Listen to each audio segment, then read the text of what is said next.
Welcome to 360 Tamil. இப்போ நம்ம ஒரு வெப் சீரிஸோட எக்ஸ்பிளனேஷன் பத்தி தான் பார்த்துட்டு இருக்கோம். இது பேரு criminal justice a family matter அப்படின்றது. இப்போ ரீசெண்டா வெளியே இருக்க சீசன் தான் இது. இது தமிழ்லயே இருக்கு. பார்க்கணும்னு நினைக்கிறவங்க தமிழ்ல பாருங்க. ஆல்ரெடி பார்ட் 1 வீடியோ நம்ம போட்டுட்டோம். அந்த வீடியோக்கே பெருசா வரவேற்பு கிடைக்கல. அதனால இந்த வீடியோக்குள்ள போறதுக்கு முன்னாடி கண்டிப்பா ஒரு லைக் போடுங்க. அப்பதான் இன்னும் நிறைய பேர்கிட்ட இந்த வீடியோ கொண்டு போய் சேர்க்கப்படும். பார்ட் 1 பாத்தீங்கன்னா தான் இந்த கதை தெளிவா புரியும். இது வரைக்கும் பார்ட் 1 பார்க்கலனா டிஸ்கிரிப்ஷன்ல லிங்க் கொடுக்குறேன். கண்டிப்பா அதை பாருங்க. அதை பார்த்ததுக்கு அப்புறம் இதை கண்டினியூ பண்ணுங்க. மேற்கொண்டு டைம் வேஸ்ட் பண்ணாம நம்ம நேரடியா எக்ஸ்பிளனேஷனுக்குள்ள போயிடலாம். மனிஷ் இந்த விஷயத்த பண்ணிருக்க வாய்ப்பு இல்லைன்னு நினைக்கிறாங்கல்ல, அதனால திரும்பி அந்த மர்டர் வெப்பனை தேடலான்ற மாதிரி அந்த குப்பெல்லாம் இருக்கிற இடத்துல தேடிட்டு இருக்காங்க. ஆக்சுவலா ரோஷினி இறந்து போயிட்டாங்கல்ல, அவங்களுக்கான இறுதி சடங்கெல்லாம் ஒரு இடத்துல நடந்துட்டு இருக்கு. இப்போ அந்த இடத்துக்கு மாதவ் இருக்காரு பாத்தீங்களா, இவரோட அசிஸ்டன்ட் சிவானியை கூட்டு வந்திருக்காரு. மச்சா மேல கோவமா இருக்காரு. அதனால கொஞ்ச நாள் வேலைக்கெல்லாம் வராதுன்ற மாதிரி சொல்லியிருப்பாரு. இப்ப இங்க இருக்கவங்க கிட்ட பேசி ஏதாவது விஷயத்தை கறக்க முடியுமான்ற மாதிரிலாம் இவர் ட்ரை பண்ணிட்டு இருக்காரு.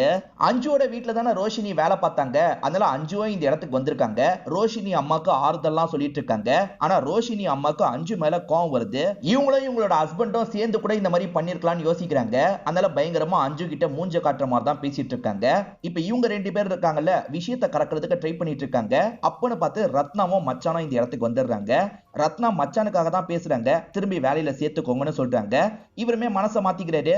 சரி வண்டி கிட்ட வெயிட் பண்ணுங்க, நாங்க வரோம்னு சொல்றாங்க. இப்போ ஒருத்தர் மட்டும் எல்லாருமே போனதுக்கு அப்புறமா ஃபீல் பண்ணிட்டு இருக்காரு. இவன் ஃபீல் பண்றதை பார்த்தா லவ் பண்ணிருக்கான் போல, இவனை ஃபாலோ பண்ணணும்ன்ற மாதிரி சொல்லிட்டாரு. சரின்ற மாதிரி அந்த சிவானி ஏத்துக்கிறாங்க. சீக்கிரமா காரை எடுங்க, அவனை ஃபாலோ பண்ணுங்கன்ற மாதிரி சொல்லிட்டாரு. இப்ப கார்ல போயிட்டு இருக்க அவனை ஃபாலோ பண்ணிட்டு இருக்காங்க. ரோஷினி அம்மா கிளம்பலாம்னு நினைக்கும் போது மீடியாட்கள் ஏகப்பட்ட கேள்வி கேட்டுக்கிட்டே இருக்காங்க. அப்ப கரெக்டா லேக்கா இந்த இடத்துல தடுக்கிறதுக்காக வந்துடுறாங்க. இந்த நிலைமையில இந்த மாதிரிலாம் கேள்வி கேட்பீங்களா, அவங்கள கொஞ்சம் ஃப்ரீயா விடுங்கன்ற மாதிரி அம்மாக்கு சப்போர்ட்டிவா பேசுறாங்க. லேக்கா இந்த கேஸுக்குள்ள வரணும்னு நினைக்கிறாங்கல்ல, அதுக்காக தான் இப்படி பண்றாங்க போல. இவங்க ஃபாலோ பண்ணிட்டு இருக்க நபர் ஆட்டோல தான் போயிட்டு இருக்காரு. அவர் பேரு விஜய் அப்படின்றது. அவரை பொறுத்த வரைக்கும் பார் மாதிரியான ஒரு இடத்துக்குள்ள போறாரு. ஹோட்டல் பார் அப்படிதான் அது செயல்படும். இப்ப இவங்களுமே அந்த இடத்துக்கு போலான்ற மாதிரி வேகமா அந்த இடத்துக்கு வந்துடுறாங்க. அவரு சரக்கச்சிட்டு இருக்காரு. இவங்களுமே பக்கத்துல உட்காந்துட்டு இருக்காங்க. என்ன வேணும்னு ஆர்டர் எடுக்கிறதுக்காக சர்வர் வந்துடுறாரு. இவங்களுக்கு சட்டுன்னு என்ன கேட்கறதுனே தெரிய மாட்டேங்குது. இவங்க கொஞ்சம் குழம்பிட்டு இருக்கும் போது பக்கத்துல இருக்க விஜய் இருக்காருல, அவங்க சாப்பிடறதுக்காக வரல, என்கிட்ட பேசுறதுக்காக தான் வந்திருக்காங்கன்ற மாதிரி சொல்லிட்டாரு. கண்டுபிடிச்சிட்டானே அப்படின்ற மாதிரி இவங்க யோசிக்கிறாங்க. இப்ப விஜய பார்த்த மாதிரி பேச ஆரம்பிக்கிறாங்க. நீ ரொம்ப ஃபீல் பண்ணதை பார்த்தேன், என்ன வேணும்ன்ற மாதிரிலாம் கேக்குறாங்க. ஒரு டைம் நானும் அவ்வளோ லவ் பண்ணோம் அப்படின்ற மாதிரி இவர் சொல்றாரு. இப்ப கௌரியை நமக்கு காட்டுறாங்க. கௌரி இருக்காங்கல்ல, ரோஷினியோட வீட்டுல ஏதாவது கிடைக்குமான்ற மாதிரி செக் பண்றதுக்காக அந்த இடத்துக்கு வந்திருக்காங்க. ஒவ்வொரு விஷயமா பார்த்துட்டு இருக்காங்க. அப்படி பார்த்துட்டு இருக்கும் போதுதான் ஒரு மெடிக்கல் டாக்குமெண்ட் உங்களுக்கு கிடைக்குது. இது என்ன டாக்குமெண்ட், இதை பத்தி தெளிவா தெரிஞ்சுக்கணும் அப்படின்ற மாதிரி இவங்களுமே யோசிக்கிறாங்க. இந்த விஜயை பொறுத்த வரைக்கும் கொஞ்சம் மிடில் கிளாஸ் சேர்ந்தவரா தான் இருப்பாரு. ரெண்டு பேருமே லவ் பண்ணாங்கல்ல, பேசி ரெண்டு பேருமே கல்யாணம் பண்ணிக்கிறதுக்கெல்லாம் முடிவு பண்ணிருப்பாங்க. அந்த மாதிரி சமயத்துல தான் அவங்க ராஜோட வீட்டுக்கு வேலைக்கு போயிருப்பாங்க. அதுக்கப்புறம் ராஜ் கூட பழக ஆரம்பிச்சிருப்பாங்க. இவரை கொஞ்சம் கொஞ்சமா ஒதுக்க ஆரம்பிச்சிருப்பாங்க. அந்த ராஜ் கிட்ட நிறைய பணம் இருக்குல்ல, அதனால தான் இப்படி முடிவு எடுத்துட்டா, என்னை விட்டு வேலைக்கு போயிட்டான்ற மாதிரிலாம் சொல்லிட்டு, நீங்க பேசி திரும்பி சேர பார்த்திருக்கலாம்ல அப்படின்ற மாதிரி கேக்குறாங்க. அவ சேர்ற ஐடியாலேயே இல்லைன்ற மாதிரி சொல்லிட்டாரு. ஒருவேளை இவரு கோவப்பட்டு ரோஷினி ஏதாவது பண்ணிருக்கலான்ற மாதிரி யோசிக்கிறாங்க. நீங்க கடைசியா ரோஷினியை எப்ப பாத்தீங்கன்ற மாதிரிலாம் கேக்குறாங்க. நான் பார்த்துலாம் ரொம்ப நாள் இருக்கும், தேவையில்லாம என்ன ஃபாலோ பண்ணி டைமை வேஸ்ட் பண்ணாதீங்கன்னு கிளம்பிடுறாரு. லேக்கா ஏற்கனவே இந்த கேஸ்ல என்ன பிபியா போடுங்கன்ற மாதிரி கேட்டிருப்பாங்க. ஆனா சீனியர் மறுத்திருப்பாரு. இப்ப சீனியரே கூப்பிட்டு பேசுறாரு. இந்த கேஸை நீயே ஹேண்டில் பண்ணிக்கோ, ஆனா இந்த வாட்டி கண்டிப்பா ஜெயிக்கணும்ன்ற மாதிரிலாம் சொல்லிட்டாரு. நிச்சயமா ஜெயிப்பன்ற மாதிரி சொல்றாங்க. ஏற்கனவே இவங்க ஹீரோ கிட்ட தோத்தவங்க போல. ஒரு மெடிக்கல் டாக்குமெண்ட் கிடைச்சதுல என்ன ஏதுன்னு விசாரிக்கிறாங்க. அப்பதான் ரோஷினி பிரெக்னன்ட்டா இருந்து கருவை கலைச்சிருக்காங்கன்னு தெரிய வருது. இவர் கூட வந்தாரா அப்படின்ற மாதிரி இவங்களுமே ராஜ் போட்டோவை காட்டுறாங்க. அங்க இருக்க பொண்ணு இல்லன்ற மாதிரி சொல்றா. இவங்க என்ன பண்றாங்கன்னா, அடுத்ததா ரோஷினி ஃப்ரெண்ட பாக்குறதுக்காக வந்திருக்காங்க. அதாவது நர்ஸ் ஃப்ரெண்ட பாக்குறதுக்காக வந்திருக்காங்க. உனக்கு இத பத்தி எல்லாம் தெரியுமான்ற மாதிரி அந்த ரிப்போர்ட் எல்லாம் காமிச்சிட்டு இருக்காங்க. ஜூலை இந்த தேதி தான் அவ கருவை கலைச்சிருக்கா, அந்த நாள் ஏதாவது நடந்ததா அப்படின்ற மாதிரி கேக்குறாங்க. இந்த ஃப்ரெண்டுமே ஒரு விஷயத்தை ரீகால் பண்ணி யோசிக்கிறாங்க. ஃப்ரெண்டு கிட்டே அவங்களோட வீட்டு சாவி இருக்கும் போல, கதவை திறந்து அவங்கள பாக்குறதுக்காக வந்திருக்காங்க. அவங்க ஒரு இடத்துல உட்காந்து அழுதுட்டு இருக்காங்க. என்னாச்சுன்னு கேட்கும் போது எதுவுமே சொல்லாம கட்டி பிடிச்சு அழுவுறாங்க. இப்பதான் அவ எதுக்காக அழுதுருக்கான்னு எனக்கு புரியுது அப்படின்ற மாதிரி இவங்களுமே சொல்றாங்க. ஆளுங்க எல்லாருமே அந்த இடத்துல தேடிட்டு இருந்தாங்கல்ல, இப்பதான் பச்சை கலர்ல ஒரு கவர் இவங்களுக்கு கிடைக்குது. அந்த கவரை ஓபன் பண்ணி பாக்குறாங்க. அதுல ஒரு ஷார்ப்பான நைஃப் இருக்கு. ஆபரேஷனுக்கு யூஸ் பண்ற நைஃப் தான் இருக்கு. இதை வச்சுதான் கொலை பண்ணிருக்காங்க போலன்னு யோசிக்கிறாங்க. கௌரினால தானே இந்த விஷயத்தை கண்டுபிடிச்சாங்க. எல்லாருமே கௌரிக்கு கிளாப்லாம் தட்டிட்டு இருக்காங்க. எக்ஸ் ஹஸ்பண்ட் ஹர்ஷா இருக்கார்ல, நீ நல்ல வேலை தான் பண்ணிருக்கன்ற மாதிரி இவங்களை பாராட்டுறாரு. இவங்களுக்குமே இந்த இடத்துல கொஞ்சம் பெருமையா இருக்கு. ஜெயில இருக்க ராஜ போய் பார்க்கணும்ன்ற மாதிரி மாமியார் யோசிக்கிறாங்க. அதை பத்தி எல்லாம் மருமக கிட்ட பேசிட்டு இருக்காங்க. அப்படி பேசிட்டு இருக்கும் போதுதான் நியூஸ் ஓடிட்டு இருக்கு. இவங்க வந்து மர்டர் வெப்பனை கண்டுபிடிச்சிருக்காங்கல்ல, அதை பத்தி எல்லாம் சொல்லிட்டு இருக்காங்க. இதை கேட்டோன்னே இந்த அஞ்சுவோட முகம் டோட்டலா மாறிடுது. அத்தை உங்ககிட்ட பேசணும், கொஞ்சம் தள்ளி வாங்கன்ற மாதிரி வெளியே கூட்டு வந்துடுறாங்க. பொண்ணுக்கு கேட்க கூடாதுன்றதுக்காக அத்தை கிட்ட மட்டும் தனியா பேசுறாங்க. அப்படி இவங்க என்ன சொல்றாங்க அப்படின்றது நமக்கு தெரியாது. மர்டர் வெப்பன் கிடைக்காத வரைக்கும் நீங்க சேஃப்ன்ற மாதிரி ஏற்கனவே மாதவ் சொல்லியிருப்பாரு. இப்ப மர்டர் வெப்பன் கிடைச்சிருச்சுல, எனக்கு பிரச்சனை வருமான்ற மாதிரிலாம் ராஜு கேட்கிறாரு. நிறையவே பிரச்சனை வர வாய்ப்பு இருக்கு, கவலைப்படாதீங்க பாத்துக்கலான்ற மாதிரி சொல்றாரு. அந்த நியூஸை பார்த்ததுல இருந்து அஞ்சு ரொம்ப பதட்டமா இருக்காங்க. என்னாச்சுன்னு கிளியரா தெரியல. இப்போ ஒரு கவர்ல ஒரு செக் பேப்பரை வைக்கிறாங்க. அதே மாதிரி பொண்ணு கிட்ட பேசுறதுக்காக வராங்க. அப்பாவை பார்க்க வர மாதிரி பிளான் இருந்தது. ஆனா இப்ப அம்மாக்கு வெளியே வேலை இருக்குமா, நீ மட்டும் பாட்டி கூட போன்ற மாதிரி இங்க இருந்து கிளம்புறாங்க. இப்ப லேக்கா நான் தான் பிபியா இருக்க போறேன், எல்லா தகவலையும் என்கிட்ட ஷேர் பண்ணுங்கன்ற மாதிரி சொல்றாங்க. இவங்க இது வரைக்கும் கண்டுபிடிச்சிருக்காங்கல்ல, எல்லா தகவலையும் லேக்கா கிட்ட சொல்லிட்டு இருக்காங்க. ராஜோட அம்மாவும் பொண்ணும் வந்து ராஜ பாக்குறதுக்காக வெயிட் பண்ணிட்டு இருக்காங்க. ராஜ் ரொம்ப நாள் கழிச்சு பொண்ணை பாக்குறாருல, பயங்கரமா இந்த இடத்துல ஃபீல் பண்ணிட்டு இருக்காரு. பொண்ணை வெளியே கூட்டு போறதா இவர் சொல்லியிருப்பாரு. அப்பா சீக்கிரமா வந்துருவீங்கல்ல, என்ன வெளியே கூட்டு போவீங்கல்ல அப்படின்ற மாதிரி பொண்ணு கேக்குறா. அப்பா கண்டிப்பா சீக்கிரமா வந்துருவோமா, உன்னை கூட்டு போறேன் அப்படின்ற மாதிரி எமோஷனலா பேசுறாரு. இந்த அஞ்சு எங்க வந்திருக்காங்கன்னு பாத்தீங்கன்னா சிவானி வீட்டுக்கு தான் வந்திருக்காங்க. சிவானி அம்மா மட்டும் தான் வீட்டுல இருக்காங்க. என் பொண்ணை பார்க்க வந்தீங்களா, என் பொண்ணு வேலை விஷயமா வெளியே போயிருக்கான்னு சொல்றாங்க. இல்ல நான் உங்களை தான் பாக்குறதுக்கு வந்திருக்கேன் அப்படின்ற மாதிரி மந்த்ரா கிட்ட சொல்றாங்க. அவங்களுக்கு கவர் கிடைச்சது பாத்தீங்களா, அதெல்லாம் ஓபன் பண்ணி பார்த்துட்டு இருக்காங்க. இந்த இடத்துல அஞ்சு இருக்காங்கல்ல, எனக்கு ஏதாவது பிரச்சனை வருமோன்னு எனக்கு பயமா இருக்கு, எனக்கு நீங்க தான் லாயரா இருக்கணும்ன்ற மாதிரி கேக்குறாங்க. மந்த்ராவும் சரின்ற மாதிரிலாம் ஏத்துக்கிறாங்க. இப்ப கவரை ஓபன் பண்றதை நமக்கு காட்டுறாங்க. கவர்ல ஒவ்வொரு பொருளா பாக்குறாங்க. அப்பதான் இந்த கவரை போட்டது ராஜ் இல்ல, ராஜோட ஒய்ஃப் அஞ்சு தான் போட்டிருக்காங்கன்னு தெரிய வருது. இப்ப கமலாவை காட்டுறாங்க. அதாவது பனிப்பெண்ணா ஒருத்தங்க இருந்தாங்கல்ல, அவங்கள காட்டுறாங்க. மீன் வாங்குறதுக்காக வந்திருக்காங்க போல. அங்க ஆளுங்க மீனெல்லாம் வெட்டிட்டு இருக்காங்கல்ல, அதை பார்க்கும் போது இவங்களுக்கு ஒரு விஷயம் ஸ்ட்ரைக் ஆகுது. அந்த நாள் இவங்க அந்த இடத்துல ஒரு நைஃபை பார்த்திருப்பாங்க. அதாவது ராஜ் உட்கார்ந்துட்டு இருந்ததுக்கு பக்கத்துல நைஃபை பார்த்திருப்பாங்க. அது எல்லாமே உங்களோட மைண்டுக்குள்ள ஓடிட்டு இருக்கு. இப்ப ஹர்ஷா இருக்காரு பாத்தீங்களா, அஞ்சுவை உட்கார வச்சு பேசிட்டு இருக்காரு. நீங்களும் அவரும் பிரிஞ்சு 1.5 வருஷம் ஆயிடுச்சு அப்படிதானேன்னு கேக்குறாரு. ஆமான்ற மாதிரிலாம் இவங்க சொல்றாங்க. பொய் சொல்லாதீங்க, நீங்க இன்னமும் பழக்கத்துல இருக்கீங்க, எங்க கிட்ட எவிடன்ஸ் இருக்குன்னு சொல்லிட்டாரு.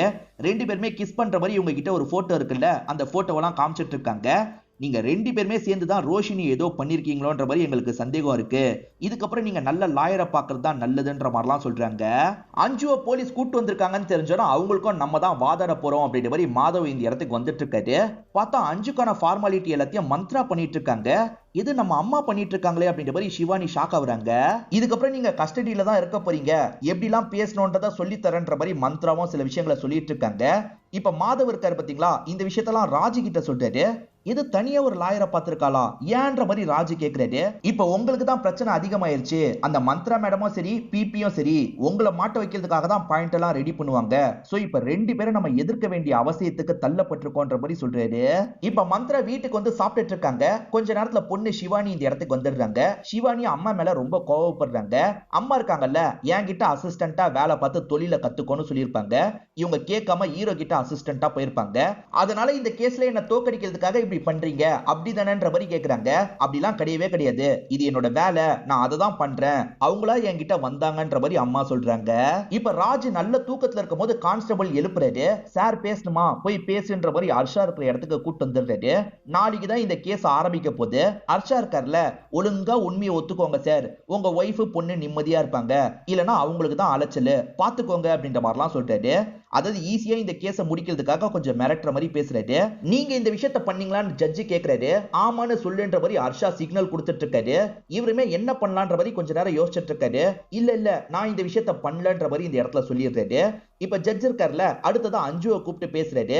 அஞ்சுக்காக யார் ஆஜராக போறாங்க, அதே மாதிரி ராஜுக்காக யார் ஆஜராக போறாங்க, பிபியா யார் இருக்க போறாங்கன்னு பாக்குறதுக்காக தான் இது நடந்திருக்கும். எல்லார்கிட்டயும் பேசிக்கான கேள்விகளை மட்டும் தான் கேக்குறாரு. லேக்கா இருக்காங்கல்ல, இந்த வாட்டி கண்டிப்பா நான் உங்களை ஜெயிப்பேன்ற மாதிரிலாம் சொல்றாங்க. சரி மேடம் ட்ரை பண்ணுங்க அப்படின்ற மாதிரி ஹீரோவும் சொல்றாரு. ராஜோட ராஜோட வீட்டை இவ்வளவு நாள் போலீஸ் தான் கண்ட்ரோல்ல வச்சிருப்பாங்க. இப்ப திரும்பி இவங்க கிட்ட கீயை தந்துடுறாங்க. பாட்டியும் பேத்தியும் சேர்ந்த மாதிரி இந்த இடத்துக்கு வராங்க. பேத்தி அந்த புதுசா வாங்கி தந்த கிஃப்ட பாக்குறா. அதுல பிளே பண்ணலாம் அப்படின்ற மாதிரி மியூசிக்க பிளே பண்றா. இத வாங்கி தந்ததுக்கு அப்புறம் தான் விபரீதம் நடந்திருக்கு. இந்த மியூசிக் டிவைஸ்க்கும் அந்த கொலைக்கும் கூட ஏதாவது தொடர்பு இருக்க வாய்ப்பு இருக்குன்னு நினைக்கிறேன். இப்ப அடுத்த இயரிங்க்கு இவங்க ரெண்டு பேரையும் கூட்டு வந்துட்டு இருக்காங்க. நம்ம ஹீரோ இருக்காரு பாத்தீங்களா, எப்படிலாம் பேசணும்ன்றத ராஜு கிட்ட சொல்லி தந்துட்டு இருக்காரு. ஒய்ஃப்லாம் பாக்காதீங்க, உங்களை காப்பாத்துறது தான் முதல் முக்கியம், அதனால உங்களுக்கு ஏத்த மாதிரியே எல்லா பதிலையும் சொல்லுங்கன்ற மாதிரிலாம் சொல்றாரு.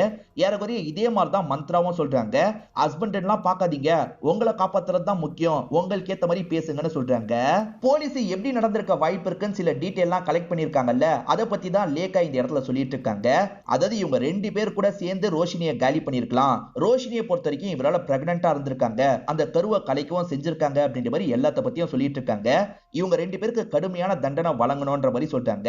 இதுதான் இவங்களோட ஓபனிங் ஸ்டேட்மெண்டா இருக்கும். ராஜு வேணா அந்த நைஃபை யூஸ் பண்ணிருக்கலாம், ஆனா குப்பையில போட்டது அஞ்சு தான். சோ அஞ்சுவும் இதுல சம்பந்தப்பட்டிருக்க வாய்ப்பு இருக்குன்ற மாதிரி தான் லேக்கா சொல்றாங்க. இப்ப நீங்க பேசலாம் அப்படின்ற மாதிரி மாதவ பேச சொல்றாரு.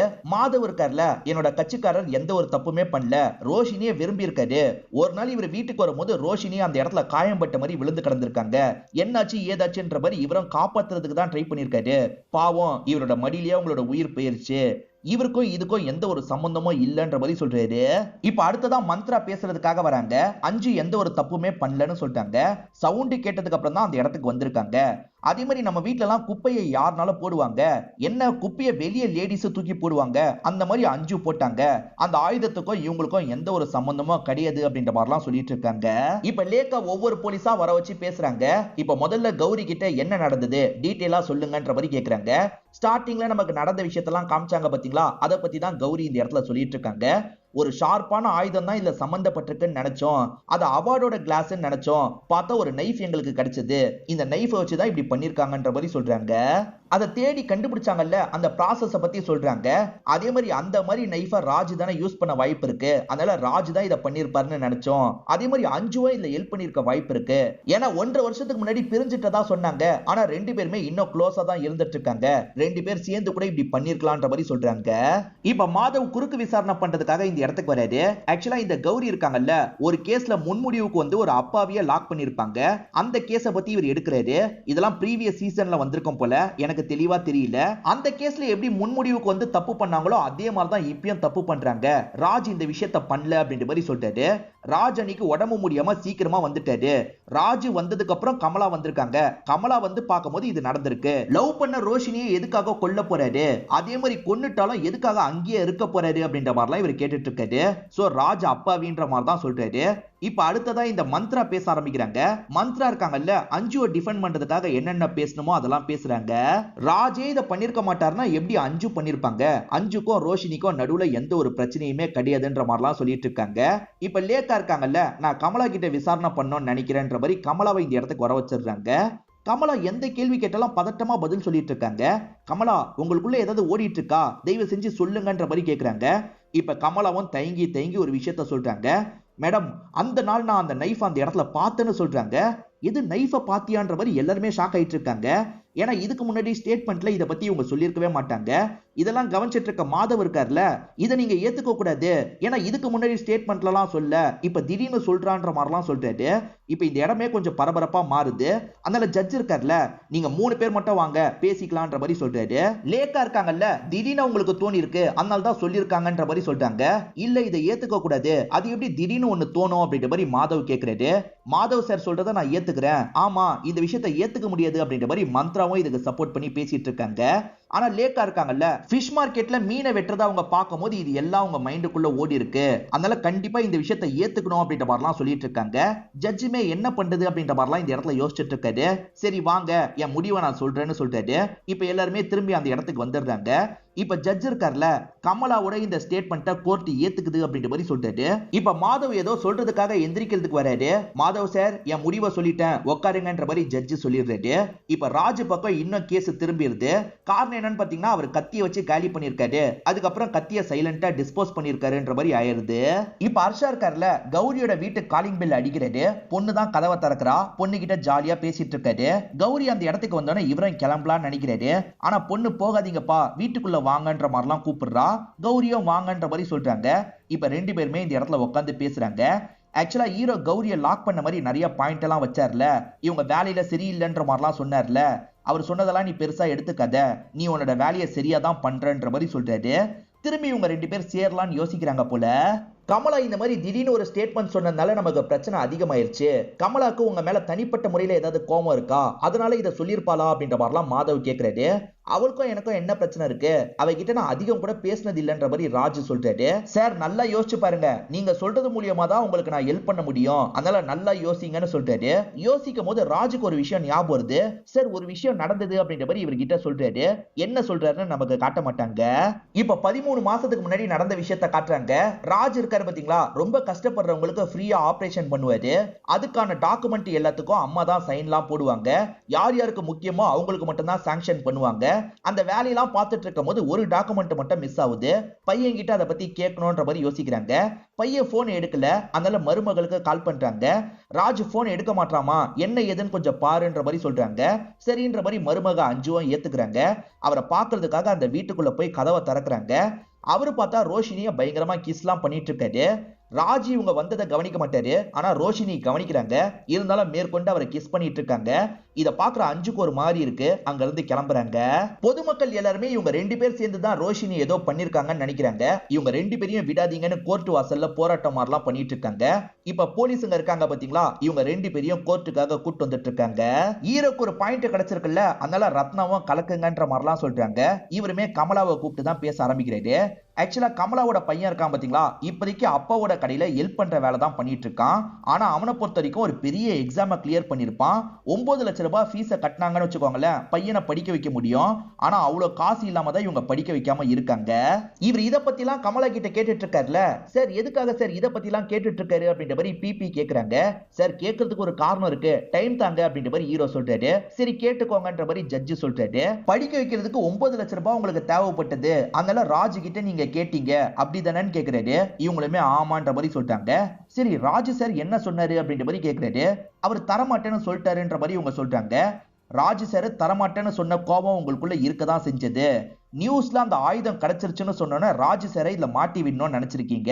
அதனால ராஜு சாருக்கு பக்கத்துல அந்த ஆயுதம் இருந்ததை நான் பார்த்தேன்ற மாதிரி புதுசா ஸ்டேட்மெண்ட்டையே மாத்திருக்கீங்க அப்படிதானன்ற மாதிரி கேக்குறாரு. இல்ல இல்ல, ராஜு சாருக்கு பக்கத்துல அந்த ஆயுதத்தை நான் பார்த்தேன்னு சொல்றாங்க. சரி அதெல்லாம் விட்டு தள்ளுங்க. ராஜு சார் 9 லட்சம் ரூபாய் உங்களுக்கு தரல, இருந்தாலுமே பையனுக்கான ஃபீஸை இப்ப ரீசெண்டா நீங்க கட்டியிருக்கீங்க, எப்படி கட்டினீங்கன்ற மாதிரி கேக்குறாரு. இவங்க எப்படி சொல்றதுன்னு தெரியாம அப்படியே தயங்கிட்டு இருக்காங்க. நான் சொல்றேன், அஞ்சு மேடம் 9 லட்சம் ரூபாய் உங்களுக்கு தந்திருக்காங்க அப்படிதானே கேக்குறாரு. ஆமான்ற மாதிரி இவங்க சொல்றாங்க. எதுக்காக தந்தாங்கன்னு கேக்குறாரு. என் பையனுக்கு ஹெல்ப் பண்றதுக்காக தந்தாங்கன்னு கமலா சொல்றாங்க. இல்ல இல்ல, அப்படி தரதுன்னா எப்பயோ தந்திருப்பாங்களே, இப்ப எதுக்காக தந்தாங்க, அதுவும் என்ன டேட் தெரியுமா தந்தாங்க, அந்த ஆயுதம் கிடைச்சிருச்சுன்னு போலீஸ்க்கு தெரிய வரும்போது தான் தந்திருக்காங்க கரெக்டான்ற மாதிரி இவர் கேக்குறாரு. நியூஸ பார்த்து அஞ்சு பதட்டப்பட்டாங்க. அதுக்கப்புறம் கவருக்குள்ள ஏதோ செக் மாதிரி போட்டு கொண்டு போனாங்க பாத்தீங்களா, இவங்களுக்கு 9 லட்சம் ரூபாய் தரதுக்காக தான் அப்படி கொண்டு போயிருப்பாங்க. அவங்க 9 லட்சம் ரூபாய் தந்ததுனால தான் ராஜு சாரை மாட்டி விடுற மாதிரி நீங்க ஸ்டேட்மெண்ட் தந்தீங்க அப்படிதானே கேக்குறாரு. அப்படிலாம் இல்ல, நான் உண்மையிலேயே அந்த நைஃபை பக்கத்துல பார்த்தேன்னு சொல்றாங்க. சார் இதுக்கப்புறம் நீங்க தான் சார் முடிவு எடுக்கணும் அப்படின்ற மாதிரி இவருமே போய் உட்காந்துடுறாரு. இப்ப அடுத்ததா மந்த்ரா இருக்காங்கல்ல, பேசுறதுக்காக வராங்க. அவங்க அஞ்சுவை காப்பாத்தி ஆகணும்ல, அதனால காப்பாத்துற மாதிரிலாம் பேசுறாங்க. அஞ்சு இயற்கையாவே ஹெல்ப் பண்ற மைண்ட் செட் உள்ளவங்க. அன்னைக்கும் உங்களுக்கு ஹெல்ப் பண்றதுக்காக தான் காசு தந்தாங்க அப்படிதானே கேக்குறாங்க. ஆமா, அவங்க ஹெல்ப் பண்றதுக்காக தான் காசு தந்தாங்கன்ற மாதிரி கமலா சொல்றாங்க. இதெல்லாம் கவனிச்சிட்டு இருக்க மாதவ் இருக்கார்ல, அவங்க ஹெல்ப் பண்றதுக்காக கூட 9 லட்சம் ரூபாய் தந்திருக்கலாம். ஆனா ராஜ் தரமாட்டேன்னு சொன்னது இந்த லேடிக்கு கோவத்தை வர வச்சிருக்கு. ராஜ மாட்டி விடுறதுக்காக கூட அவருக்கு பக்கத்துல அந்த நைஃபை பார்த்தனு இவங்க சும்மா கூட சொல்ல வாய்ப்பு இருக்கு. அதனால இவங்களோட ஸ்டேட்மெண்ட்டை இந்த கோர்ட் ஏத்துக்க கூடாதுன்ற மாதிரி கேக்குறாரு. இந்த கோர்ட் கமலா சொன்ன ஸ்டேட்மெண்ட்டை எடுத்துக்காது அப்படின்ற மாதிரி ஜட்ஜ் சொல்றாரு. இப்ப ராஜ் இருக்கார்ல, ஒய்ஃப் மேல கோவப்படுறாரு.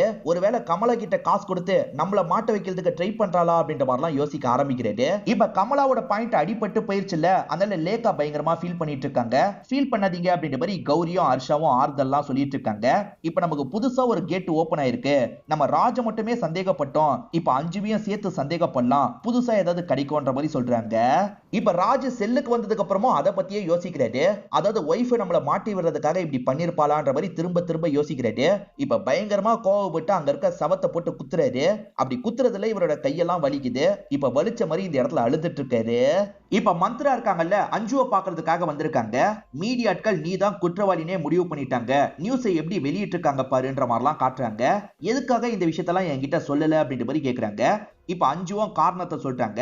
நியூஸ்ல கவர்ல தான் ஆயுதம் கிடைச்சது அப்படின்ற மாதிரி காமிச்சாங்கல்ல, கவரை போட்டது நம்ம, அப்ப நம்ம மாட்ட வாய்ப்பு இருக்குன்ற மாதிரி உங்களுக்கு பயம் வந்திருக்கும். அதனால தான் உடனே கமலாக்கு 9 லட்சம் ரூபாய் தந்திருப்பாங்க. அது மூலியமா நம்மள அவ காப்பாத்துற மாதிரி ஸ்டேட்மெண்ட் கொடுப்பான்ற மாதிரி இவங்க நினைச்சிருப்பாங்க. கவர் போட்டது நான் தான், ஆனா சத்தியமா அதுக்குள்ள கத்தி இருந்தது எனக்கு தெரியாது, வேற யாரோ கத்திய வச்சிருக்காங்க, வேற யாராவது கத்தி வச்சாங்கன்னா உங்க ஹஸ்பண்ட் உங்களை மாட்ட வைக்கிறதுக்காக கத்திய வச்சாருன்னு சொல்ல வரீங்களான்ற மாதிரி கேக்குறாங்க. என் ஹஸ்பண்ட் கூட வச்சிருக்கலான்ற மாதிரி அஞ்சு சொல்றாங்க. ஆனா அஞ்சு என்ன சொல்றாங்கன்னா, கவரை மட்டும் தான் நான் போட்டேன், உள்ள கத்தி இருக்கிறதுலாம் எனக்கு தெரியாது, எப்படி வந்துச்சுன்னு தெரியல, அந்த கத்திய பார்த்து பயத்துல தான் இப்படி பண்ணிட்டேன்ற மாதிரி சொல்றாங்க. இப்பயாவது முழு உண்மையை தான் சொல்றீங்களா இல்ல பாதியை மறைச்சு சொல்றீங்களா? முழு உண்மையை சொன்னாதான் என்னால ஹெல்ப் பண்ண முடியும்ன்ற மாதிரிலாம் மந்த்ரா சொல்றாங்க. இப்ப அடுத்த இயரிங் வந்துருது. ஆக்சுவலா அந்த பார்ட்டிக்கு ராஜோட ஃப்ரெண்ட்ஸ்லாம் வந்தாங்கல்ல, அதுல ஒரு லேடி தான் இந்த இடத்துல கூப்பிட்டு பேசுறாங்க. இந்த லேடி நடந்த எல்லா விஷயத்தையும் கவனிச்சிருக்காங்க போல. லேக்காவும் என்ன கவனிச்சீங்கன்னு கேக்குறாங்க. முதல்ல ரோஷினி சந்தோஷமா தான் அந்த பார்ட்டிக்கு வந்தா, அதுக்கப்புறம் அவளோட முகமே மாறிடுச்சுன்னு சொல்றாங்க. எப்பத்துல இருந்து மாறுச்சுன்னு லேக்கா கேக்குறாங்க. அஞ்சு வந்ததுக்கு அப்புறம் தான் மாறுச்சுன்னு சொல்றாங்க. அஞ்சு வந்ததுக்கு அப்புறம் முகமே மாறிடுச்சுல, அவங்க பண்ண எல்லாத்தையும் இவங்க சோகமா பார்க்கலாம் செஞ்சிருப்பாங்க. என்ன ராஜ் நம்மள கண்டுக்காம எக்ஸ் ஒய்ஃப் கூட நெருக்கமா இருக்கானே அப்படின்ற மாதிரி யோசிச்சிருப்பா போல, ரொம்ப வியர்டா பிஹேவ் பண்ணான்ற மாதிரி இந்த லேடி சொல்றாங்க. ரோஷினி இருக்காங்கல்ல, நிறைய ட்ரிங்க் பண்றாங்க. அதே மாதிரி ஒரு சாங்கை வச்சு டான்ஸ்லாம் பண்ணிட்டு இருக்காங்க. டான்ஸ் பண்ணவங்க இவருக்கு பக்கத்துல வந்து இவரு கூடயும் சேர்ந்து டான்ஸ் பண்றாங்க. எல்லாரும் முன்னாடியும் கொஞ்சம் ஆபாசமா டான்ஸ் பண்றாங்க. என்ன பண்ணிட்டு இருக்க, கண்ட்ரோல் பண்ணு அப்படின்ற மாதிரி இவரும் சொல்றாரு. ஆனா இவங்க கேட்க மாட்டாங்க. இதனால இவருமே இவங்களோட கையை பிடிச்சி இழுத்துக்கிட்டே ரூம்குள்ள கூட்டு போறாரு. ஆக்சுவலா ராஜோட ஃப்ரெண்டு டாக்டருமே இங்கதான் இருக்காரு. சொல்ல முடியாது, அந்த டாக்டர் கூட ஏதாவது பண்ணிருக்கலாம்னு நினைக்கிறேன். உள்ள கூட்டு போனவர் ரோஷினியை போட்டு பயங்கரமா திட்டி இருக்காரு போல, அதனால கூட ரோஷினி அங்க இருந்து கிளம்பி இருக்கலாம் அப்படின்ற மாதிரிலாம் இவங்க சொல்றாங்க. ரோஷினி அந்த ரூமை விட்டு வெளியே வந்து கொஞ்ச நேரத்துல கிளம்பி இருக்காங்க. இதுதான் இவங்க ஸ்டேட்மெண்டா சொல்றாங்க. இப்ப மந்த்ரா இந்த இடத்துல பேசுறதுக்காக வராங்க. மந்த்ரா இருக்காங்கல்ல, அஞ்சு அவங்களை ட்ரிகர் பண்ற மாதிரி எதுவுமே பண்ணல அப்படிதானே கேக்குறாங்க. ஆமா, அஞ்சு ட்ரிகர் பண்ற மாதிரிலாம் எதுவுமே பண்ணலன்ற மாதிரி சொல்றாங்க. சோ அஞ்சு நிரபராதி அப்படின்ற மாதிரி இவங்க நிறுவறதுக்கு ட்ரை பண்றாங்க. மாதவ பொறுத்த வரைக்கும் ராஜ காப்பாத்துற மாதிரி பேசணும்ல, இப்ப இவரோட டர்ன் வரும்போது இந்த லேடி கிட்ட பேசுறதுக்காக வந்துடுறாரு. உள்ள கூட்டு போய் திட்டிருக்க வாய்ப்பு இருக்குன்னு நினைக்கிறீங்க, அவர் திட்டினது உங்களுக்கு தெரியாது, வெளியே வந்த ரோஷினியும் அதை பத்தி சொல்ல அப்படிதானே கேக்குறாரு. ஆமா, திட்டினாரா என்னன்னு எனக்கு தெரியாது, ஆனா ரோஷினி உடனே போயிட்டால, அதனால திட்டிருப்பாருன்னு நினைச்சேன்ற மாதிரி சொல்றாங்க. கோர்ட்டை பொறுத்த வரைக்கும் நம்மளா அசியூம் பண்ணி எதையுமே சொல்லக்கூடாது, பார்த்த விஷயத்த மட்டும் தான் சொல்லணும்ன்ற மாதிரி இவருமே லாக் பண்றாரு. இப்ப அடுத்ததான் அந்த ரோஷினியோட ஃப்ரெண்டை கூப்பிட்டு பேசுறாங்க. லேக்கா தான் பேசுறாங்க. இந்த ஃப்ரெண்ட் என்ன சொல்றாங்கன்னா, ரோஷினி கருவை கலைச்சிருக்கான்றதை என்னால நம்பவே முடியல, அவளுக்கு குழந்தைங்கன்னா அவ்வளவு பிடிக்கும்ன்ற மாதிரி சில விஷயங்களை சொல்றாங்க.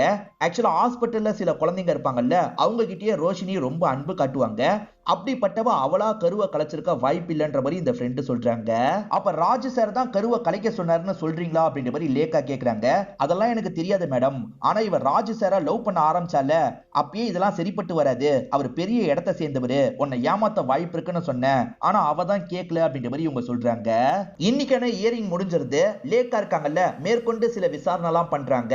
அதுல இருந்து இவங்களுக்கு புதுசா ஒரு பாயிண்ட் எல்லாம் கிடைக்குது போல. ராஜு ஒரு செல்லுல இருக்காருல, அங்க ஒருத்தருக்கு பயங்கரமா வயிறு வலிக்குது. ராஜா என்ன ஏதுன்னு பாக்குறாரு. உடனே இந்த இடத்துல ஒரு கட் பண்ணோம், அப்பதான் சால்வ் பண்ண முடியும், கூட்டு போங்கன்னு சொல்றாரு. இப்ப அந்த இடத்துக்கு கூட்டு போறதுக்கு லேட் ஆகும்ன்ற மாதிரி ஆளுங்க பேசிக்கிறாங்க. நான் வேணா அந்த விஷயத்த பண்றேன்ற மாதிரி சொல்றாரு. இப்ப இவர்கிட்ட இவங்களுமே நைஃப் தராங்க. கரெக்டா அந்த இடத்தை கட் பண்றாரு. இவரை நல்லபடியா காப்பாத்திடுறாரு. இந்த லேக்கா புதுசா ஒண்ண கண்டுபிடிச்சாங்கல்ல, அதை பத்தி தான் பேசுறாங்க. இந்த இடத்துக்கு ரோஷினியோட அம்மா வர வச்சிடுறாங்க. ரோஷினி அம்மாக்கு ஒரு ஆபரேஷன் நடந்திருக்கு, 22 லட்சம் ரூபாய் அந்த ஆபரேஷனோட செலவு. எப்படிமா இந்த காசு ஏற்பாடாச்சுன்ற மாதிரி கேக்குறாங்க. என் பொண்ணு ஆன்லைன் மூலியமா ஹெல்ப் கேட்டேன், அதுல இருந்து தான் காசு கிடைச்சது, அதை வச்சுதான் ஆபரேஷன் பண்ணேன்னு சொன்னான்ற மாதிரி ரோஷினி அம்மா சொல்றாங்க. ஆனா இவங்க இருக்காங்கல்ல, அப்படி அந்த காசு கிடைக்கலன்ற மாதிரி சொல்றாங்க. இப்ப அடுத்ததா ராஜோட அம்மா கிட்ட நான் விசாரிக்கணும்ன்ற மாதிரி ராஜோட அம்மா வர வச்சிடுறாங்க. ராஜ் ஃப்ரீ ஆபரேஷன்லாம் பண்றாருல, அதுல எப்படி சூஸ் பண்ணுவாருன்ற மாதிரி கேக்குறாங்க. ரொம்ப கஷ்டப்படுறவங்கள தான் ராஜ் செலக்ட் பண்ணுவான், சின்ன லெவல் ஆபரேஷன் எல்லாத்தையும் கலெக்ட் பண்ணுவான், ஃபைனல் சைனை நான் தான் போடுவேன், நான் தான் காசை ரிலீஸ் பண்ணுவேன்ற மாதிரிலாம் இவங்க சொல்லிட்டு இருக்காங்க.